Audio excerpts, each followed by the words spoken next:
Nag-aaral kayo sa pinakamahusay na universidad. Ang mga magulang ninyo ay nagsumikap ng kalahati ng kanilang buhay para hindi kayo matulog dito. Kung talagang ayaw ninyong makinig sa aking lektura, maaari kayong umalis.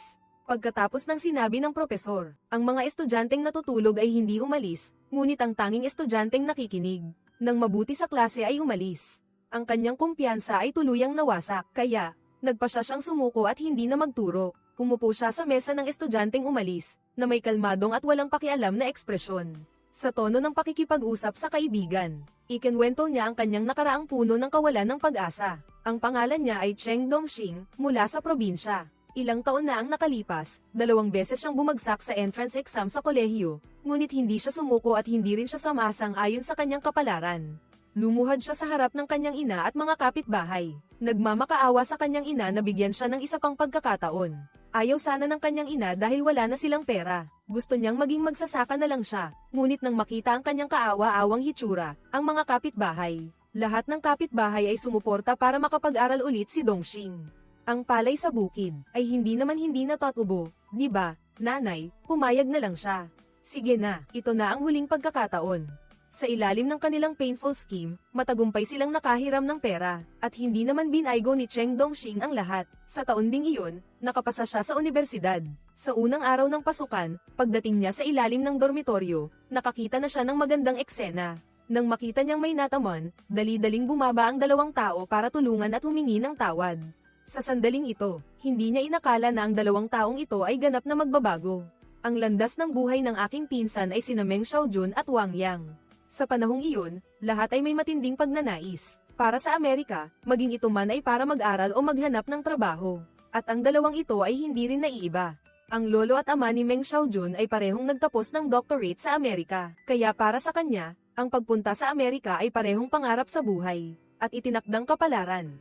Upang makamit ang layuning ito, bumuo si Meng Xiaojun ng isang grupo ng pag-aaral. Araw-araw na pinangungunahan ang mga estudyante sa pag-aaral ng bokabularyo. Nagsasanay ng oral na pag-uusap tungkol sa kagandahan ng Amerika, at tinatalakay kung paano dapat baguhin ng kanilang henerasyon ang mundo. Siya ay may malawak na kaalaman, may mataas na pinag-aralan, at may mga ideal. Bawat salita niya ay matalas, at bawat kilos niya ay puno ng karisma. Kaya, unti-unti, naging idolo niya si Cheng Dongxing. Samantala, ang personalidad ni Wang Yang ay ganap na naiiba. Hindi pa siya kailanman sumali sa anumang grupo ng pag-aaral. Sa kanyang libreng oras, nagbabasa lang siya ng tula at dumadalo sa mga sayawan. Minsan, tumatanggap pa siya ng mga panayam mula sa isang Amerikanong babaeng mamamahayag. Habang lumilipas ang panahon, lumalalim ang damdamin nila ni Lucy. Sa huli, sa impluwensya ng alak pagkatapos ng isang party, pinindot ni Lucy ang fast-forward button sa buhay ni Wang Yang. Maging si Wang Yang o si Meng Xiaojun, dahil sa pag-ibig o dahil sa idealismo, ay mayroon silang kakaibang damdamin para sa Amerika, ang Amerika. Sa kanilang puso, ito ay parang isang banal na diyosa na hindi dapat bastyusin.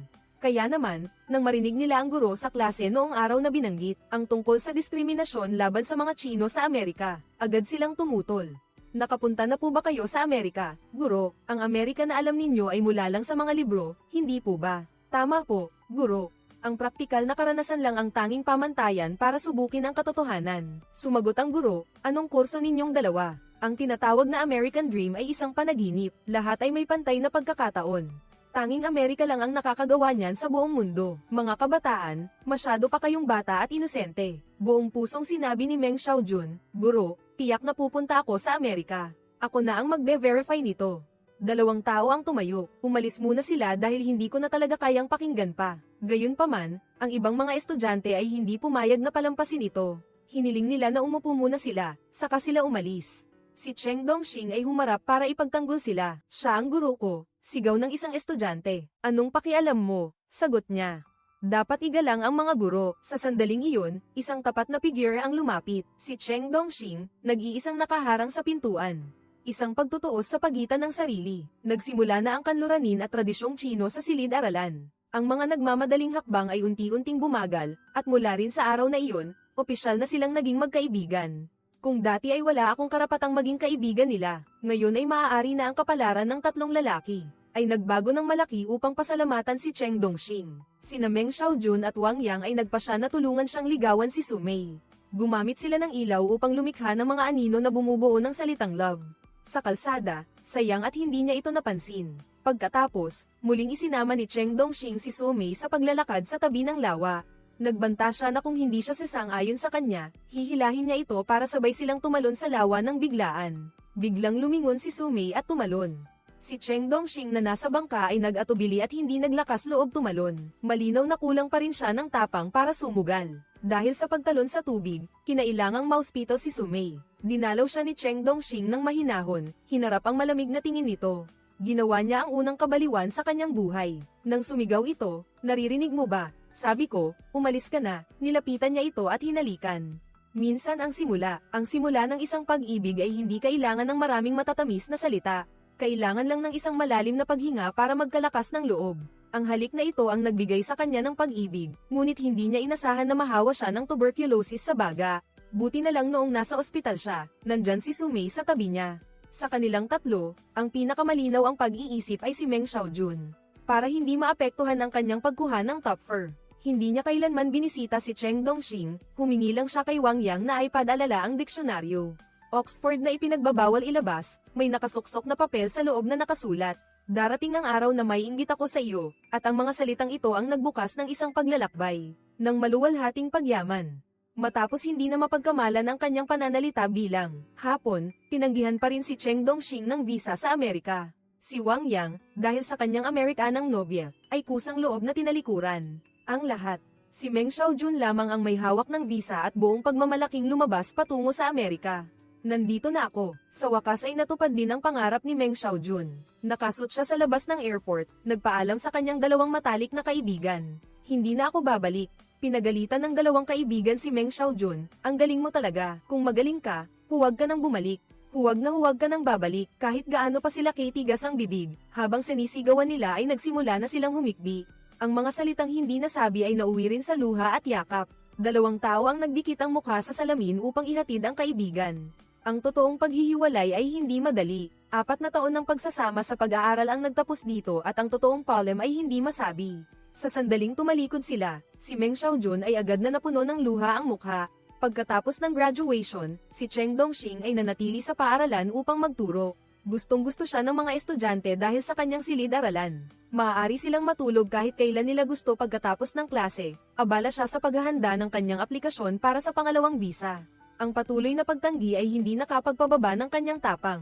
Ngunit ang pera ang naging pinakamalaking balakid. Ang pinakabagong mga materyales sa paghahanda para sa pagsusulit ay napakamahal. Para makapaghanap buhay, nagsimulang mag-tutor ng Ingles si Cheng Dongxing sa anak ng hepe ng departamento. Pagkatapos ng 1 linggo, binanggit niya ang kanyang bayad ngunit diretsong tinanggihan.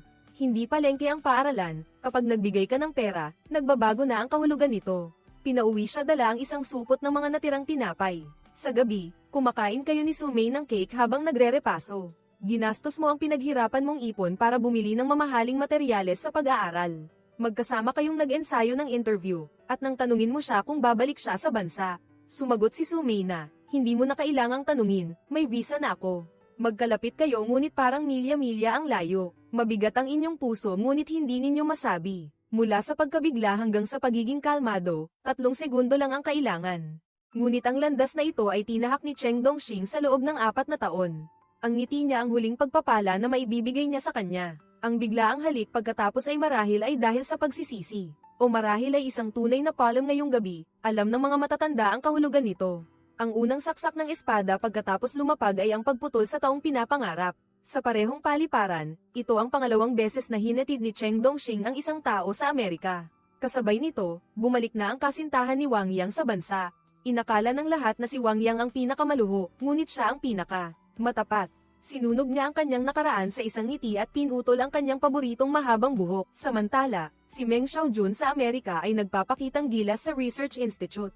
Ay kinuha ng isang kaklase niya ang kanyang trabaho. Bago siya pumunta sa Amerika, siya ang paborito ng pamilya na gustong baguhin ang mundo. Pagdating sa Amerika, kahit ang trabahong magpakain ng daga ay kailangan pang pag-agawan. Siya at ang kanyang kasintahan ay nakatira sa isang masikip na paupahang kwarto. Dito niya napagtanto na hindi pala kasing ganda ng inaakala niya ang Amerika. Ang mga sinabi ng kanyang guro noon, pagkalipas ng maraming taon, ay parang bala na tumama sa kanyang noo. Ngayon, nakikita niyang napalitan siya ng kapwa niya Pilipino, ang Amerikanong pangarap. Sa puso niya, sa unang pagkakataon ay nayanig si Cheng Dongxing, na nahihirapan din sa buhay sa bansa. Nahuli siya ng paaralan sa pagtuturo, at nahaharap siya sa panganib na matanggal sa trabaho. Pinayuhan siya ni Wang Yang na magbitiw. Kung ako ikaw, magbibitiw ako bago pa nila ako tanggalin. Huwag mong ipaubaya ang iyong pagpapahalaga sa sarili sa kontrol ng iba. Hindi nakinig si Cheng Dongxing sa payo at masunuring yumuko para magsulat ng self-criticism. Sa sandaling isumite niya ang self-criticism, sinulyapan niya ang pinuno ng departamento, ngunit yumuko lang ito at uminom ng tubig. Pagbalik sa silid-aralan, binasa niya ang mga salita sa pisara. Ang mga estudyante sa ibaba ay tila sumasalamin sa kanyang buhay, na walang sigla at nakakainip. Ang tanawing ito ay tila nagpakita sa kanya ng kanyang kinabukasan. Nang tumayo at umalis ang tanging estudyanteng nakikinig. Sa sandaling ito, lubos na nawalan ng pag-asa si Cheng Dongxing. Hindi na siya kasing higpit ng dati. Umupo siya sa mesa ng estudyante. Bakit kayo nag-aaral ng Ingles para pumunta sa Amerika, Sir Cheng? Gusto niyo ba ang Ingles? Hindi po. Hindi ko rin gusto, sa totoo lang. Pero alam niyo naman na hindi masama ang aking bokabularyo, di ba? Kayo ang nagpilit sa akin. Isang araw, may isang estudyanteng nagdala ng salita at tinanong ako, paano po basahin ito? Alam niya ako, pero hindi ko siya kilala. Narinig niya ang tawanan mula sa ibaba, nakahinga ng maluwag si Cheng Dongxing. Itinuring niya ang mga estudyante bilang kaibigan para kausapin. Lalo akong natatakot na maliitin ng ibang tao dahil galing ako sa probinsya. Gusto ko talagang mapalapit sa kanila. Ang pinakamatalik kong kaibigan ay sina Meng Xiaojun at Wang Yang, nanangot siya sa akin. Kapag binitawan mo ang mga bagay na may kinalaman sa dangal at pagpapahalaga sa sarili, parang hindi na matigas ang lahat. Pagkatapos, niligawan ko. Ang babaeng sa tingin ko ay pinakamaganda sa paaralan. Pagkatapos, nagtapos kami. Pagkatapos ng graduation, kumuha kami ng TOEFL, nag-apply ng visa. Kaya, ako ang naging lalaking naiwan. Kinagabihan bago siya umalis ng bansa, nakipagtalik pa siya sa akin. Ang sarili kong mapait na karanasan ay madali ring maging biro, kasama ang mga punto ng kaalaman sa pisara. Natural mong ipinapasa sa mga estudyante. Ang mga estudyante ay nakinig sa buong klase ng may casual na kapaligiran. Nang matapos ang klase, pumalingaw-ngaw ang palakpakan. Tumayo si Cheng Dongxing at yumukod ng malalim sa lahat. Pagkatapos, naitala siya sa kasaysayan ng paaralan. Siya ang kauna-unahang guro na pampublikong sinibak ng paaralan dahil sa pagtuturo ng extra classes. At ang kanyang pagkasibak ay lumikha ng isang magandang kwento sa kasaysayan ng edukasyon sa China. Guro Cheng, saan po kayo magbubukas ng klase? May exam po ako sa susunod na buwan. Natatakot po akong bumagsak. Gusto ko po sanang mag-extra lesson sa inyo. Marahil, itinakda na ng tadhana ang ibang landas para sa kanya. 100 na dati hindi niya napapansin. Ngunit mas maganda ang tanawin kaysa sa modelo ng edukasyon. Ang kinikilala ng mga estudyante, marahil, ang pinakaangkop, inilagay ng kapalaran ng pagpipilian sa harap niya. Umuwi at magsalita ng Ingles kay Lua, o manatili at subukang muli. Malinaw na kalaunan, nagtatag siya ng klase sa pagtuturo. Ang malalaki at maliliit na kalye sa lungsod ay puno ng nakapaskil na mga pabatid. Noong taong iyon, isang malakas na ulan sa Hilaga, inilibing ng kahirapan ng iyong kabataan, ngunit sinimulan nito, ang iyong imperyo sa edukasyon. Ang mga dating paraan mo sa panliligaw ay ginamit upang i-promote ang iyong tutorial class. Walang kapital para sa upo ng lugar, kaya, ang unang training ground ni Cheng Dongxing ay inilagay sa bahay ng isang mabait na matanda. Isang bahagi ng pritong manok ay sapat na para payagan kang mag-aral buong araw. Kung hindi sapat, dagdagan pa ng isa. Ngayon, pag-aaralan natin ang salitang ambulance. Paano mo ito matatandaan? Hindi ako pwedeng mamatay, buntis ako, gusto ko ng anak na lalaki. Bigyan mo ako ng anak na lalaki. Unti-unting napuno ng mga estudyante ang lugar na ito, maging ang mga empleyado ng tindahan ay nakikinig din. Sa kanyang nakakatawa at nakakatuwang pagtuturo, ang mahirap tandaan na mga salitang Ingles ay tila sumasayaw sa dulo ng dila. Pinatunayan ng katotohanan na ang pagpili sa oras ng pangangailangan ng isang tao ay karaniwang tama, dahil parami ng parami ang mga estudyanteng lumalapit. Plano ni Cheng Dongxing na palawakin ang sukat at isama si Wang Yang. Mabilis silang nakahanap ng bagong lokasyon, isang inabando ng internasyonal na pabrika. Dito, maangin sa lahat ng panig, maalikabok sa lahat ng dako, luma at malamig, at madalas mawalan ng kuryente. Ngunit ang pangarap ay nag-ugat at sumibol dito sa tahimik na gabi ng taglamig, si Cheng Dongxing. Nagliliwanag ang bawat salitang Ingles sa punong-punong pabrika, habang si Wang Yang naman ay nakahanap ng paraan ng pagtuturo na nababagay sa kanya sa pamamagitan ng pag-arte ng mga eksena sa pelikula para magsanay ng pag-uusap. Lalong lumalaki ang kanilang reputasyon at dumarami rin ang kanilang pera. May pera na, hahaha, ang pera ay winawaldas ng walang pakialam. Si Cheng Dongxing ay sinubukang sunggaban ang bawat lumilipad na pera sa ere. Ngumiti siya sa buhay ngunit maingat din. Ang pangarap ay tila natutupad sa ibang paraan. Ang American Dream na dating mahirap abutin ay tila natutupad na kahit hindi na kailangan pang pumunta sa Amerika.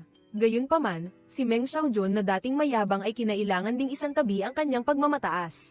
Naging waiter siya sa isang restaurant sa ibang bansa. Kahit ninakawan siya ng tip ng kapwa-empleyado, kinailangan lang niyang magtiis. Sa kabutihang palad, may isang Amerikanang tiyahin na hindi na nakatiis. Kusa siyang binigyan ng tip at sinabing, "Bata ka pa, malayo pa ang mararating mo," samantalang siya ay habang buhay na lang dito. Biglang natauhan si Meng Xiaojun sa bansang sumasamba. Ang kalayaang ito, hindi mabibili ng pera ang mga pangarap, ngunit kayang ipagpalit sa dangal ng isang estudyante sa kolehiyo. Habang pauwi, nisalayan niya ang kanyang kasintahan sa laundry shop. Sabi niya, "Niloko mo ako, pero niloko mo rin ako. Noong una, sinabi mong pupunta ka sa Amerika para gumawa ng malaking bagay. Para saan tayo pumunta sa Amerika?" Ang sagot sa tanong na ito ay masasagot ng Meng Xiaojun ng ilang taon na ang nakalipas. Habang ako ngayon, tanging katahimikan na lang ang natitira. Bumalik si Meng Xiaojun sa bansa, dala ang maraming karanasan pabalik sa Beijing. Bagaman nababalutan ng putik ang buong katawan, sa kabutihang palad, naroon pa rin sila. Sinundan ni Meng Xiaojun sila sa abandonadong pabrika. Nang makita ang napakaraming estudyante sa harap niya, lubos siyang nagulat. Bilang isang tunay na estudyanteng nag-aral sa ibang bansa, si Cheng Dongxing ay espesyal na nag-organisa ng isang talumpati para kay Meng Xiaojun. Ngunit walang nakakaalam na paglabas niya ay dalawang pangungusap lang ang sinabi. Tapat, kumpiyansa, at makatwiran ng pangunahing ideya. Mga pangunahing prinsipyo ng pilosopiya sa pag-apply ng US visa. Nang makapagsalita lang ng ilang pangungusap, bigla siyang naguluhan. Ang multo ng pagkabigo ay palaging bumabagabag sa kanyang isipan. Kahit mukhang kahanga-hanga sa labas, ngunit sa kaibuturan, hindi niya kayang linlangin ang sarili. Ang matinding takot sa pagsasalita ay sumire sa kanyang kumpiyansa. Ngunit si Cheng Dongxing ay dumating sa tamang oras upang iligtas siya. Nasa jet lag pa rin, ito ang tinatawag na suffering jet lag. Sa huli ay nagpa siya si Meng Xiaojun na kanselahin ang mga susunod na talumpati. Kung nawasak na ang American Dream, humabol ka ng ibang pangarap. Sabi niya, "Pinag-isipan ko na, walang nakakakilala sa Amerika ng higit sa akin." Sa huli, ang daan patungong Amerika ay dadaan sa bagong pangarap. Ginamit ni Cheng Dongxing at Wang Yang ang isang inabandonang bodega upang gawin ang katawan ng barko, habang si Meng Xiaojun naman ay mag-isa na naglayag. Nagkakaisa silang nagsikap para sa bagong pangarap. Ang mga taong lumalapit kay Meng Xiaojun para sa mock interview sa visa ay walang tigil. Dapat aminin na siya, pagkatapos bumalik mula sa Amerika, mas sanay talaga sa paraan ng pag-iisip ng mga Amerikano. Diretso siyang magsalita, tumatagos sa puso, at eksaktong itinuturo ang mga kakulangan ng bawat isa. Kasama na si Wang Yang, alam mo nang mabuti kung ano ang asensya ng pananalita. Hindi ito ang pagpapahayag, kundi ang lohikal na pag-iisip. Naiintindihan mo kung ano ang iniisip ng mga Amerikano. Kaya naman, ang sinasabi mo ay parang sa mga Amerikano rin. Ito ay hindi kayang ituro ng iba.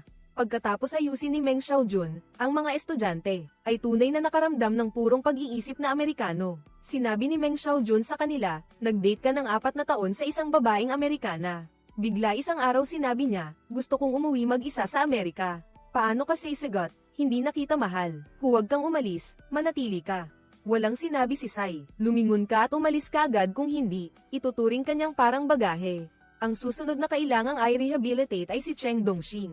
"Ikaw ang aming pangunahing kakayahang makipagkumpetensya." Sa paningin ng lahat, tila walang pangarap si Cheng Dongxing. Ang resulta ng lahat ng ginagawa mo ay tila kabiguan. Walang sinuman mas angkop para sa iyo na gamitin ang sarili mong kabiguan para magturo. Ang mga estudyante ko ay hindi kailanman nagkaroon ng anumang pangarap. Alam ko lang kung ano ang kabiguan sa sistema ng edukasyon ng China. Ang pagdaan ng 10,000 sundalo sa isang tulay na tabla ay karaniwan. Taon-taon, napakaraming estudyante ang humaharap sa kapalaran ng kabiguan. Nalulugi, nabibigo sa lahat ng dako, ang buhay ay tunay na desperado. Iyan ang katotohanan, maaari lang tayong maghanap ng tagumpay mula sa kabiguan. Maghanap ng pag-asa sa kawalan ng pag-asa. Kung mahulog ka sa tubig, hindi ka malulunod. Kailangan mo lang lumangoy ng walang tigil. Ang mga taong sumuko na sa simula pa lang ay hindi mabibigo. Dahil sila ay nabigo na sa simula pa lang. Hindi nakakatakot ang pagkabigo. Ang takot sa pagkabigo ang tunay na nakakatakot. Sa ilalim ng malakas na palakpakan, bawat isa sa inyo ay mga taong tinanggihan ng visa sa Amerika. Ngunit kayo rin ang mga nagwagi na bumangon mula sa maraming pagkabigo. Hindi inaasahan, bago pa matapos ang talumpati, dumating na ang mga pulis. Dahil sa ilegal na paggamit ng inabandonang pabrika para sa pagtuturo, ang kanilang pangarap ay nanganganib na magwakas. Si Meng Xiaojun ang unang nag-udyok sa araw ding iyon. Opisyal siyang naging miyembro ng bagong pangarap. Hindi na ako aalis. Cheng Dongxing, mananatili ako. Susunod ako sa iyo. Nilagyan niya ang bagong pangarap ng pinakamalakas na makina. Sa loob lamang ng isang taon, nagdagdag siya ng 30 proyekto. Iminungkahi niya na ang paaralan ay dapat nakasentro sa mag-aaral. Ang mga mag-aaral ang may kapangyarihang magpatalsik ng mga guro. Si Meng Xiaojun, na nag-aral sa Amerika, tila may kakayahang maging mas malayo ang pananaw. Sinabi niya na ang internet ay tila napakalayo pa sa atin. Ngunit iginiit din niya na ang malapit sa atin ay malapit din sa iba. Tungkol sa malayo ang pananaw ni Meng Xiaojun Cheng Dongxing. Palaging kinikilala na sa loob lamang ng ilang taon, ang bagong pangarap ay namumuna sa industriya. Si Cheng Dongxing ay pinuri pa ng media bilang ang godfather ng pag-aaral sa ibang bansa. Lumalaki ang negosyo, at kasama nito ang mga salungatan. Iminungkahi ni Meng Xiaojun ang reforma sa pagbabahagi. Sa madaling salita, magtatag ng isang board of directors, na may kaukulang responsibilidad ayon sa proporsyon ng shares. Dati, lahat ng bagay ay desisyon ni Cheng Dongxing. Ngayon, ito ay desisyon ng board of directors, ito ay pagpapakalat ng kapangyarihan. Bagaman may kaunting pagdududa si Cheng Dongxing, naiintindihan niya ang mga bentahe nito. Kaya sa huli, pinili pa rin niyang ipatupad ito. Siya mismo ang may 51% ng shares. Si Meng Xiaojun ay may 25% at si Wang Yang ay may 24%. Susunod ay ang isyu ng paglilista. Ang kanilang self-compiled textbook ay mayroong isang bahagi ng mga tanong sa pagsusulit.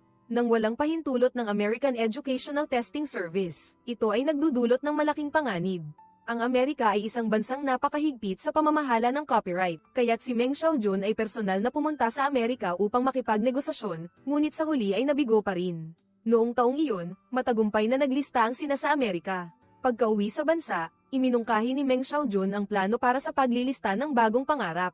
Gayunpaman, sa pagkakataong ito ay tumanggi si Cheng Dongxing. Ang dahilan ay napakasimple, ang isang kumpanyang nakalista ay maaaring makalakam ng pondo. Mapataas ang reputasyon, ngunit pagkatapos ay mapupunta ang kumpanya sa mga shareholder, sa kapital. Nararamdaman ni Cheng Dongxing na ang bagong pangarap ay dapat pa ring tahakin ng dahan-dahan at matatag. Ngunit ang maingat na pananaw na ito sa paningin ni Meng Xiaojun ay isang pag-iisip ng probinsyano, hindi tayo kulang sa pera. Bakit kailangan nating maglista? Tanong ni Cheng Dongxing.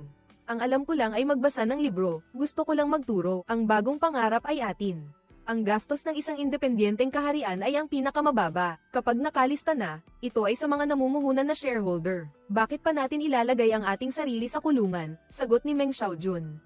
Sino ba ang hindi nasa kulungan? Ang pag-iisip ng probinsyano mo ay ang iyong maliit na kulungan. Kung gusto ng New Dream na maging internasyonal, kailangan nilang mag-IPO. Siya lang ang tumutol sa pag-IPO ngayon. Gusto ng lahat ng kakumpetensya na maging unang stop ng edukasyon sa China. Sa tingin niya, may oras pa para maghintay, nang magkaroon sila, ng hindi pagkakasundo, si Wang Yang ay gumanap bilang tagapamagitan, upang maiwasan ang personal na opinyon na makaapekto sa kumpanya sa hinaharap. Naglabas si Cheng Dongxing ng karagdagang 30% ng mga share, at ibinahagi ito sa ilang veteranong empleyado ng Board of Directors. Nagsimula sa 3, agad itong lumawak sa mahigit 10 tao. Bakit? Tanong ni Meng Xiaojun.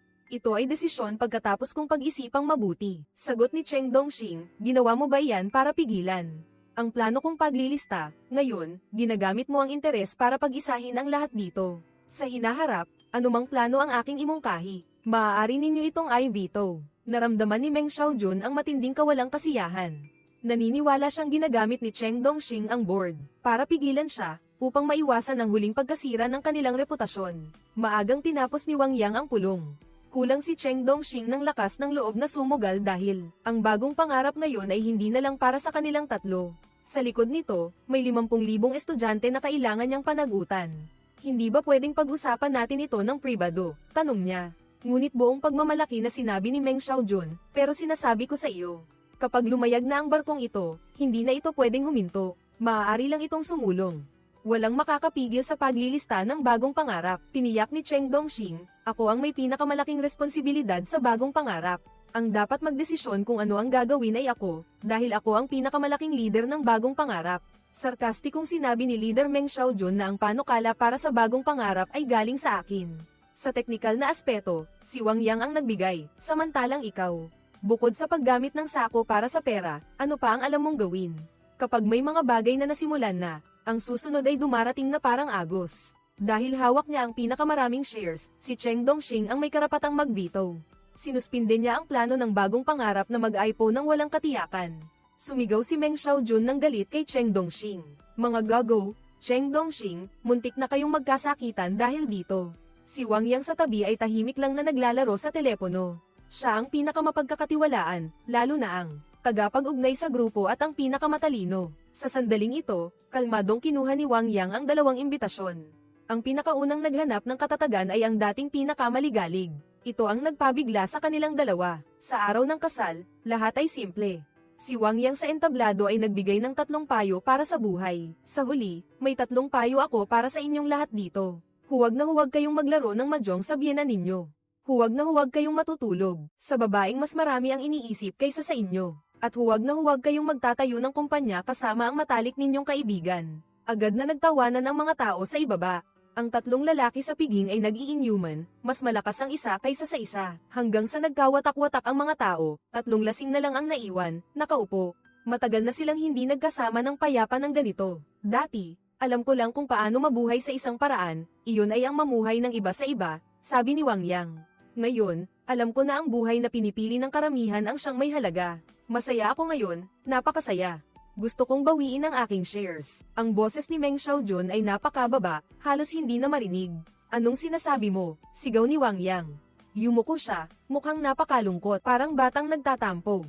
Mabilis ding nagulat si Cheng Dongxing. Magkaibigan tayo ng mahigit 20 taon, kuya.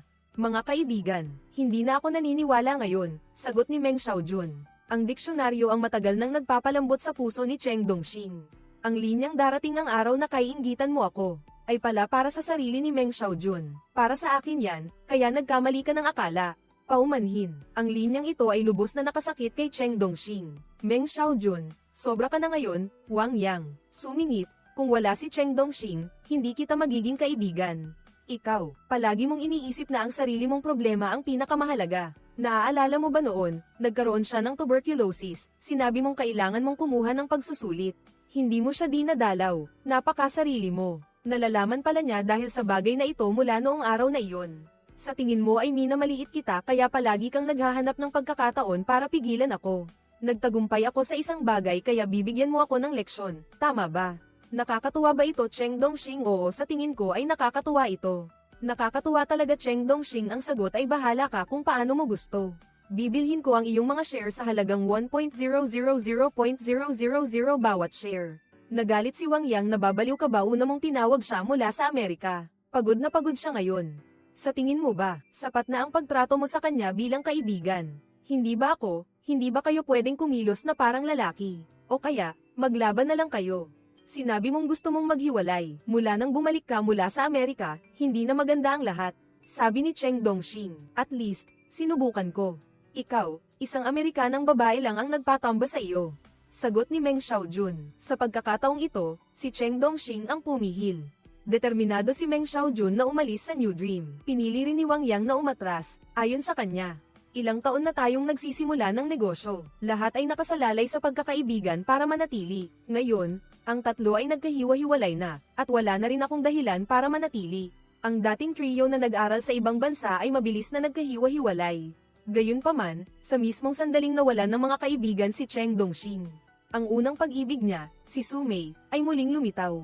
Matapos ang maraming taon, si Su Mei ay naging ina ng isang batang mukhang kalahating banyaga. Maaaring napangasawa niya ang isang Amerikano, ngunit bakit siya nag-iisa kasama ang anak sa China? Gayunpaman, hindi na nagtanong pa si Cheng Dongxing. Hindi rin sinabi ni Su Mei na nakita niyang matagumpay na ang karera ni Cheng Dongxing ngayon. Sinabi lang niya ng mahinahon, makalipas ang ilang panahon pa, nakaranas si Cheng Dongxing ng malaking problema. Ang bagong pangarap ay nasakdal dahil sa paglabag sa copyright at napunta sa korte. Ang problema, sa paglabag sa copyright ng mga materyales sa bagong pangarap ay hindi pa nalulutas. Ngayon, kinasuhan na siya ng korte at humihingi ng danyos na $15 milyong. Kailangan si Cheng Dongxing mismo ang pumunta sa Amerika para makipagnegosasyon. Ngunit ang problema, matagal na siyang nagpapanggap na big boss sa pag-aaral sa ibang bansa pero hindi pa siya nakatapak sa Amerika. Kahit na sa kanyang kasalukuyang posisyon, hindi na problema ang pagkuha ng visa. Pero para sa kanya, dayuhan pa rin ang Amerika. Kaya, nagpa siya sina Wang Yang at Meng Xiaojun na bumalik para tulungan siya. Hindi ka pa ba nakapunta sa Amerika? 20 taon na ang nakalipas, pinangarap ng tatlo ang kasaganaan ng Amerika. 20 taon pagkatapos, ang tatlo ay para sa kanilang mga karera. Dumating sa Amerika upang makipagnegosyo. Gayunpaman, hindi naging maayos ang negosasyon. Iginigiit ng mga Amerikano na ginamit ng New Dream ang mga tanong sa pagsusulit ng ETS nang walang pahintulot. Ito ay isang seryosong paglabag. Kung hindi tatanggapin ng $15 million na bayad pinsala, hahadlangan ng ETS ang mga estudyanteng Chino. Ang pag-aaral sa Amerika gamit ang pangarap ay talagang walang katuturan. Ang bilang na ito ay lumalagpas sa aming kinita, sabi ni Cheng Dongxing, mukhang sa korte na lang tayo magkikita, tugon ng panig ng ETS. Hindi naging maganda ang resulta ng unang round ng negosasyon. Talagang hindi magkasundo ang dalawang panig, isiniwalat ni Meng Xiaojun na noong huli siyang pumunta sa Amerika. Hindi niya talaga nakilala ang boss ng ETS. Naghintay ako ng 6 na oras, uminom ng 8 tasa ng kape. Sinabi niyang bumalik ako pagkalipas ng 1 linggo, nawalan na ako ng 20 oras mula Beijing papunta rito. Bukas na ang alis, saka ko lang talaga naintindihan. Pala, sobrang inosente pala talaga tayo. Meng Xiaojun, nagkukwento tungkol sa dati niyang pagiging assistant at pagtatrabaho sa restaurant, pagkatapos ay dinala niya ang dalawa doon para kumain. Diretso niyang sinabi na ang dahilan ng kanyang stage fright ay dahil ganap nang nawasak ang kanyang pangarap sa Amerika. Akala niya, basta't madala niya ang kanyang pangarap na karera sa Amerika, ay mabubura na ang mga kahihiyan sa nakaraan. Hindi ko akalain na ang mga mayayabang na Amerikano ay minamaliit pa rin ako. Doon ko lang talaga napagtanto. Ang paggulo sa klase ng dating guro noon ay talagang nakakatawa, kaya nang makita kong matagumpay na nakalista sa Amerika ang sina. Nagpa siya akong gawing kumpanyang nakalista ang bagong pangarap. Dahil tanging sa pagiging nakalista lamang kinikilala ng mga mayayabang na Amerikano ang iyong pag-iral. Kapag nasa New York Stock Exchange tayo, at tumutunog ang martilyo, doon ka nila talaga makikita, kikilalanin, at igagalang. Ngayon lang naintindihan ni Cheng Dongxing ang plano ni Meng Xiaojun, na talagang pinaplano niya ang kinabukasan ng bagong pangarap, para makuha ang legal na pahintulot ng ETS. Kailangan lang nilang palakasin ang kanilang impluensya. Ang pagpapalista sa stock market ang pinakamahusay na paraan upang ipakita ang kanilang lakas at makumbinsi ang kabilang panig na makipagtulungan. Xiaojun, pagkatapos nating kumain, susugurin natin ang Amerika. Sumang-ayon si Cheng Dongxing sa demand ng ETS para sa bayad pinsala. Ngunit hindi ito dapat $15 milyong. Mas gusto niyang ibigay ang pera sa ETS sa anyo ng paglilisensya ng copyright dahil ang China ang merkado ng pinakamalaking pagsasanay sa Ingles sa mundo at ang New Oriental ang pinakamalaking paaralan. Ibig sabihin nito, ang ETS ay makikipagtulungan sa New Oriental pagkatapos ng paglilista nito, ay makakakuha ng mas malaking kita. Aniya, bago kami dumating sa Amerika, pinagtatalunan pa rin kung dapat bang maglista ang New Oriental o hindi. Ngayon, nagpasya na ako. Opisyal na ipapahayag ng New Oriental ang paglilista nito ngayong araw. Kung mas marami tayong ibinubuo, mas mataas ang magiging halaga ng ating merkado sa hinaharap. Pagdating ng araw na iyon, hindi na kami magiging mga guro kundi mga kinatawan ng industriya ng edukasyon. Ang pinakamalaki sa mundo, doon nyo lang kami bibigyan ng nararapat na respeto at hindi na natin kailangan gumamit ng demanda para makipag-usap. Noong 2004, ang New Dream ay nakalista sa US at naging unang stop ng edukasyon ng China na nakalista sa US at nakamit din ang kasunduan sa pag-aayos ng copyright sa ETS. Bago umalis sa US, dinala ni na Cheng Dongxing at Wang Yang si Meng Xiaojun sa laboratorio kung saan siya dating nagtrabaho bilang teaching assistant. Nakita nila na malinaw na nakasulat ang pangalan ni Meng Xiaojun sa nameplate. Sinabi ni Cheng Dongxing sa kanya na ginamit niya ang paraan ng donasyon para ay panggalan sa kanya ang laboratorio. Sa paglalakbay na ito sa Amerika, umaasa siyang mabubura ang lahat ng kahihiyan sa nakaraan ni Meng Xiaojun. At dito na rin magtatapos ang kwento ng mga edukador sa China. Hindi ito isang simpleng epiko ng pagsisimula ng negosyo, kundi isang kwento ng isang henerasyon sa agos ng panahon, isang komplikadong kwento ng pagkakaibigan. Ang pinakamalalim na salungatan ng pelikula sa pagitan ng pangarap at pagpapatunay sa sarili ay hindi nagmumula sa komersyal na kompetisyon o pagmamataas ng Amerika, kundi nag-ugat sa pagkakaiba ng mga pagpapahalaga, sa kaibuturan ng kaluluwa ng tatlong pangunahing karakter, ang pragmatismo ni Cheng Dongxing, ang idealismo ni Meng Xiaojun, at ang romanticismo ni Wang Yang. Sa yugto ng pagsisimula, maaari silang maging isang matibay na lubid. Ngunit sa tuktok ng tagumpay, unti-unti silang nagkakawatak-watak, sama-sama nilang sinakop ang isang panahon, ngunit sa proseso, hindi sinasadyang nawala ang kanilang sarili, ang mga taong dating nagkakaisa sa simula. Tumpak na nakuha ng pelikula ang kolektibong psikolohiya na pinaghalong pagdududa sa sarili at panatisismo. Nang unang bahagi ng panahon ng reforma at pagbubukas, kapwa humahanga at lumalaban sa kanluran. Labis na uhaw sa tagumpay na halos balisa. Ang kanilang tagumpay ay tagumpay ng individual na talento. Ngunit higit pa rito, ito ay isang bagay na hindi maiiwasan na itinaas ng alon ng panahon. Bukod sa ningning ng linya ng karera, ang pelikula ay naglarawan din ng nakakaantig ang pagkalungkot ng linya ng pag-ibig. Nasakop nila ang mundo ngunit nagtayo sila ng matataas na pader sa pagitan nila. Ang huling pagbabati ay mahalaga, hindi dahil sa kooperasyon sa usaping negosyo, kundi dahil sa wakas ay maaari na silang nasa kalagitnaan ng kanilang paglalakbay sa buhay. Upang harapin ng tapat ang batayang issue, kapag ang kahulugan ng tagumpay ay nakatali sa lipunan, naaalala pa ba natin kung bakit tayo nagsimula, ang mas matibay na ugnayan kaysa sa interes? Paano ito mahahanap matapos makamit ang tagumpay? Kaya ang iniwan sa atin ng Chinese partner ay hindi lang isang kwento ng masigasig na pagsisimula, sumasalamin ito sa bawat ordinaryong tao na nagsisikap sa realidad. Kung paano haharapin ang hangganan ng pagkakaibigan at interes, kung paano hindi malulunok ng pagnanasa habang hinahabol ang pagkakataon, at kung paano sa kolektibong pagsamba sa tagumpay ay mapoprotektahan ang pinakamahalagang integridad sa personal na kahulugan.